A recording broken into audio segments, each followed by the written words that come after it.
Vocês estão vendo, gente? E a gente aqui pensando, nossa, o cafezinho, né, Clarissa? Que coisa boa, né? Reaproximaram o presidente da República do presidente do Congresso Nacional. Algumas pessoas podem dizer, nossa, mas como vocês são implicantes, né? Por favor, não pode ninguém ter uma amizade, tomar um cafezinho, um jantar que vocês já implicam. Desculpa existir, mas de vez em quando a imprensa tem que implicar.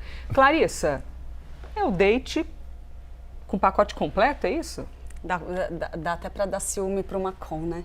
Um pouquinho. Sim, que veio para cá, o presidente da França, ele fez todo aquele romance com o presidente brasileiro. Vem cá, é muita teoria da conspiração ou está tudo interligado? Elisa, depois de 25 anos aí de estrada, a gente custa um pouquinho para acreditar em coincidência, né? E vale a gente lembrar que no caso específico da relação entre o presidente Lula e Davi Alcolumbre, na época em que Lula enviou o nome de Jorge Messias ao Supremo Tribunal Federal, quando estourou toda essa crise aí com Davi Alcolumbre, no meio do caminho para tentar amansar ali a fera e criar um ambiente para aprovação do nome de Jorge Messias, foi justamente naquele momento em que Lula deu sinal verde para o início dos testes de exploração de petróleo na margem equatorial, depois de muito tempo de resistência de uma ala ali do governo que estava sendo capitaneada ali pela então ministra do Meio Ambiente, Marina Silva, aquela ideia de que era necessário fazer todas as avaliações, todos os testes, com muito cuidado antes de dar um sinal verde para a exploração, e por acaso esse sinal verde veio justamente quando a briga entre Lula e Davi Alcolumbre estourou. E agora eles vêm coroar aí essa reconciliação justamente em meio a essa notícia sobre essa nova disponibilidade, oferta de petróleo aí que poderia trazer ali um impulso econômico para a região, para o estado brutal, e algo que Alcolumbre naturalmente vai buscar capitalizar eleitoralmente junto do seu grupo político lá no estado.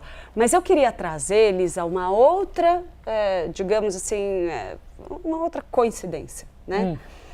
Se a gente voltar 20 anos para trás, a gente vai lembrar que foi exatamente nesse período em que o presidente Lula estava voando em cima do discurso do surgimento do pré-sal, da descoberta do pré-sal. O presidente Lula estava em 2006 disputando a reeleição na esteira do escândalo do Mensalão, uma eleição que começou dificílima, mas que ele conseguiu vencer depois, em meio a todo um clima de otimismo com a economia brasileira, e o discurso do pré-sal veio como um embalo muito poderoso para Lula naquele período.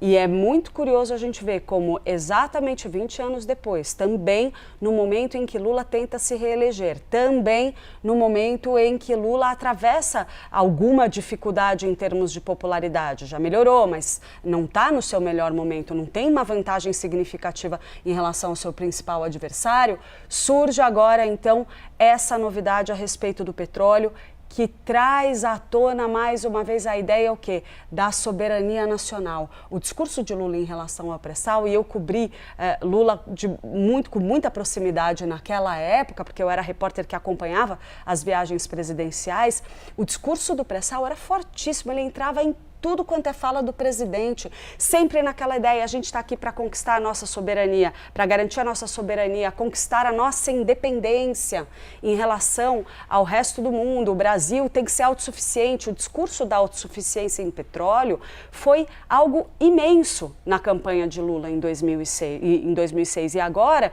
em 2026, naturalmente, esse passa a ser um ingrediente para tentar retomar esse otimismo. Então, por mais que Lula tenha buscado ao longo deste mandato incorporar o discurso ambiental, a ideia de que o Brasil está até à frente de outras nações importantes, semelhantes, na questão da defesa do meio ambiente, Lula sempre insistiu que o Brasil vai usufruir dos seus recursos, vai trazer o que for positivo para a sua economia também para a discussão, e que a transição energética, segundo o discurso do presidente Lula, pode sim passar pela exploração de jazidas de petróleo, que na avaliação de Lula deve ajudar a subsidiar, a financiar a transição energética. Então, tudo isso dá um sentimento aí de déjà vu mesmo na campanha do presidente Lula. Eu aposto que hoje mesmo, ao lado de Davi Alcolumbre, a gente vai ver um discurso muito parecido com o que a gente viu 20 anos atrás.